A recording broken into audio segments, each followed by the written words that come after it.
तो आइए बात करते हैं आज के मुख्य समाचार में देश भर की तमाम बड़ी खबरों पर नजर डालते हैं। इससे पहले आप हमें कमेंट में जरूर बताएं कि आप ये वीडियो कहां से देख रहे हैं, और अगर आपने अभी तक इस वीडियो को लाइक नहीं किया है तो लाइक करके चैनल को सब्सक्राइब जरूर करें। संसद में आज ऐतिहासिक बहस हुई। वंदे मातरम की 150वीं वर्षगांठ पर प्रधानमंत्री मोदी ने चर्चा की शुरुआत की और इसे भारत की आत्मा बताया। लेकिन बड़ा सवाल यही है, क्या यह बहस देश की पहचान मजबूत करने के लिए है या राजनीतिक नैरेटिव सेट करने के लिए? पूरा दिन संसद में तीखी बहस, आक्रामक बयान और लगातार विरोध देखने को मिला।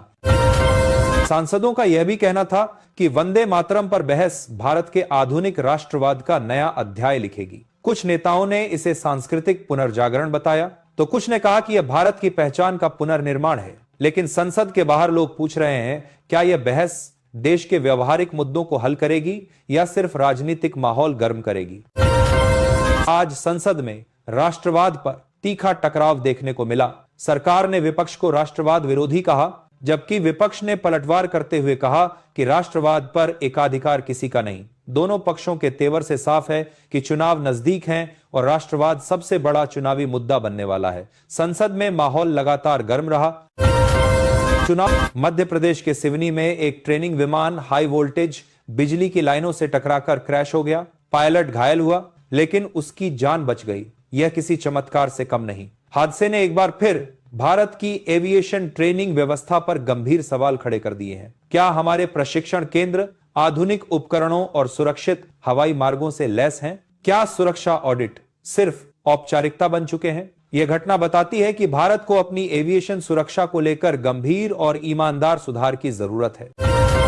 देश भर हवाई यात्रा संकट के बाद हजारों यात्री देश भर में फंस गए और रेलवे को तुरंत एडिशनल ट्रेनें चलानी पड़ी। एयरपोर्टों पर भारी भीड़ देखकर लोग स्टेशन की ओर भागे, लेकिन वहां भी सीटें सीमित थीं। यह पूरा घटनाक्रम बताता है कि भारत की परिवहन व्यवस्था कितनी असुरक्षित और असंतुलित है। एक सेक्टर बैठा और पूरा देश अव्यवस्थित हो गया। सवाल है, क्या सरकार ने एविएशन सेक्टर की कमजोरियों पर पहले से नजर नहीं रखी? यात्रियों ने आज असल में प्रबंधन की असफलता का दर्द झेला। पंजाब की राजनीति में हलचल तेज है, क्योंकि नवजोत सिद्धू की पत्नी नवजोत कौर ने दावा किया है कि मुख्यमंत्री की कुर्सी पाने के लिए 500 करोड़ रुपए तक की बोली लगती है। यह बयान पूरे राजनीतिक तंत्र पर सवाल खड़े कर रहा है। कांग्रेस बचाव में है, भाजपा इसे लोकतांत्रिक ढांचे की पोल बता रही है, जबकि आम आदमी पार्टी इसे पंजाब चुनावों में बड़ा मुद्दा बनाकर पेश कर रही है। जनता समझना चाहती है कि क्या सच में सत्ता खरीद बिक्री का बाजार बन चुकी है, और अगर यह सच है तो लोकतंत्र का असली मालिक कौन है, जनता या पैसा? वंदे मातरम पर चल रही बहस अब सिर्फ एक गीत तक सीमित नहीं रही है। इसे सांस्कृतिक पहचान, संवैधानिक सिद्धांतों और सामाजिक संरचना तक जोड़कर देखा जा रहा है। एक पक्ष इसे राष्ट्रीय गौरव का प्रतीक बता रहा है, जबकि दूसरा पक्ष इसे बहुसांस्कृतिक भारत की संवेदनशीलता के साथ जोड़कर देखता है। यह बहस सिर्फ संसद तक सीमित नहीं रहेगी, यह आने वाले चुनावों, टीवी डिबेट्स और सोशल मीडिया तक फैलेगी। आज जो भी स्थिति बनेगी वह आने वाले वर्षों की वैचारिक राजनीति को प्रभावित करेगी। बीजेपी का दावा है कि सरकार ने पिछले 2 वर्षों में जितना विकास कार्य किया है वह कांग्रेस के 5 वर्षों से कहीं अधिक है। सड़कें, बिजली, पानी, ग्रामीण योजनाएं, प्रशासनिक सुधार, हर पहलू पर उपलब्धियां गिनाई जा रही हैं। कांग्रेस इसे जुमला बता रही है, लेकिन जनता दोनों पक्षों को सुनकर अपना मन बना रही है। यह बयान चुनावी रणनीति का हिस्सा है और आने वाले महीनों में इससे राजनीति में और गर्मी बढ़ेगी। बीजेपी विकास को अपना हथियार बनाना चाहती है, जबकि विपक्ष इसे झूठा प्रचार बताता है। 9, कांग्रेस के अंदर असंतोष बढ़ रहा है। नवजोत कौर के बयान ने पार्टी में धनबल और टिकट वितरण की राजनीति को लेकर बड़ी बहस खड़ी कर दी है। कांग्रेस के कई नेता मानते हैं कि पार्टी अंदर से कमजोर हो रही है और नेतृत्व बदलाव की जरूरत है। सवाल यह है कि क्या कांग्रेस खुद को समय रहते सुधार पाएगी या फिर अंदरूनी राजनीति ही पार्टी के भविष्य को नुकसान पहुंचाएगी? यह विवाद बताता है कि कांग्रेस इस समय राजनीतिक और संगठनात्मक दोनों चुनौतियों से जूझ रही है।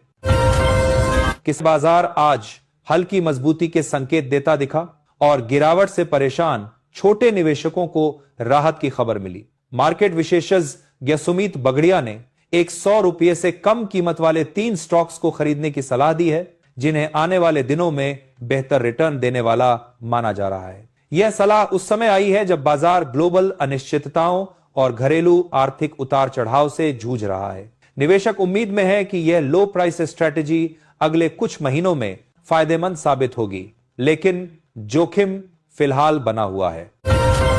भारत प्रधानमंत्री ने आज देश की सुरक्षा स्थिति पर उच्च स्तरीय बैठक बुलाई, जिसमें एनएसए, रॉ, ईबी और रक्षा मंत्रालय के अधिकारी मौजूद रहे।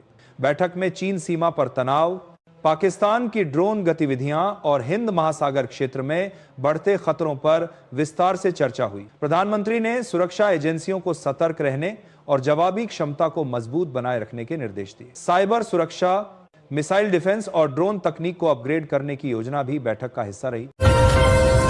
दिल्ली में हुई बीजेपी कार्यकारिणी बैठक में महिला आरक्षण कानून लागू करने पर विस्तृत चर्चा की गई। डिलिमिटेशन प्रक्रिया को समय पर पूरा करने के लिए चुनाव आयोग के साथ समन्वय बढ़ाने पर जोर दिया गया।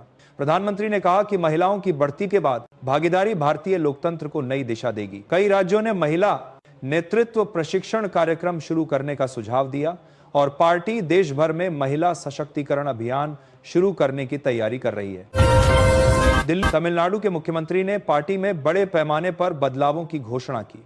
कई वरिष्ठ नेताओं को नई जिम्मेदारियां दी गईं, जबकि विवादों में घिरे कुछ नेताओं को पद से हटाया गया। इसे आने वाले उपचुनावों की रणनीति से जोड़कर देखा जा रहा है। मुख्यमंत्री ने कहा कि पार्टी को मजबूत और युवा नेतृत्व की जरूरत है। राजनीतिक विशेषज्ञों के अनुसार यह कदम आंतरिक गुटबाजी कम करने और संगठन को अधिक अनुशासित बनाने के प्रयास का हिस्सा है। विदेश मंत्री ने कहा कि भारत और नेपाल के संबंध ऐतिहासिक और गहरे हैं और किसी भी सीमा विवाद का समाधान शांति से ही होना चाहिए। उन्होंने जल विद्युत परियोजनाओं, व्यापार मार्गों और सांस्कृतिक साझेदारी को मजबूत करने पर जोर दिया। नेपाल ने भी सकारात्मक प्रतिक्रिया देते हुए कहा कि दोनों देशों के बीच संवाद जारी रहेगा। विशेषज्ञों का मानना है कि यह बयान हाल की कूटनीतिक दूरी को कम करने में मदद कर सकता है।